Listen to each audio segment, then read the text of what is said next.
What's going on, everybody? Welcome back to the coach's desk. We should get back on track here pretty soon with moving everything. It's been pretty hectic, so I haven't had a lot of free time to sit here and make the video blogs. But we do have some free time today, and we did get a request on the mental aspect of your conditioning, training, what have you.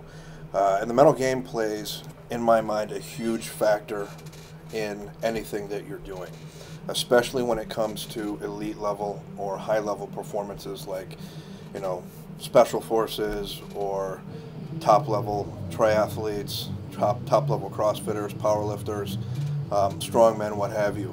Everyone gets to a point where you're going to come face to face with where your failings are, and you're going to have probably several workouts that leave you feeling less than enthusiastic about continuing to do what you do or what you love.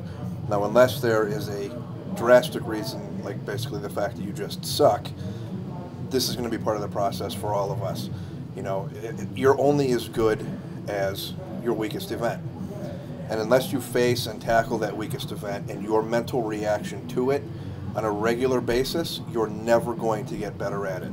So you need to know, in a safe environment, your training environment, how you're going to react to that. Because when you're in a high tensity environment, like a competition, what have you, and you're faced with that, you're not going to know how to react because you've never done it on a regular basis. So when you're doing it on a regular basis, and Jay's humping the air again, sorry about that, everybody.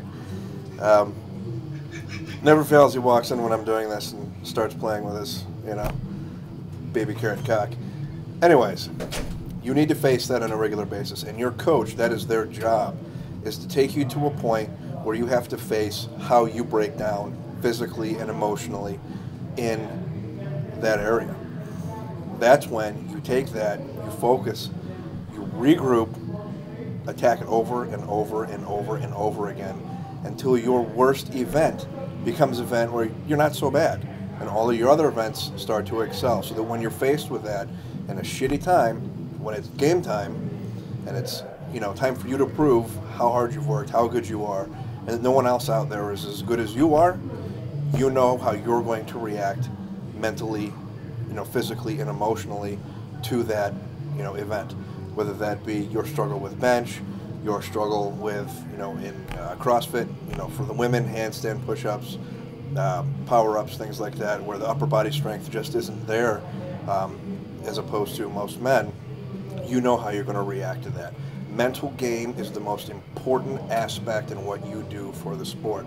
Like they say in bodybuilding or figure, diet is 80%. Well, in a power sport or an endurance sport, the mental game is probably 80%. Anyone who's got the determination to get stronger or to get better can probably do it, but not that many people have the drive. So if you have the drive and you're working, intimately with your coaches or your training partners, you're going to know where your weaknesses are.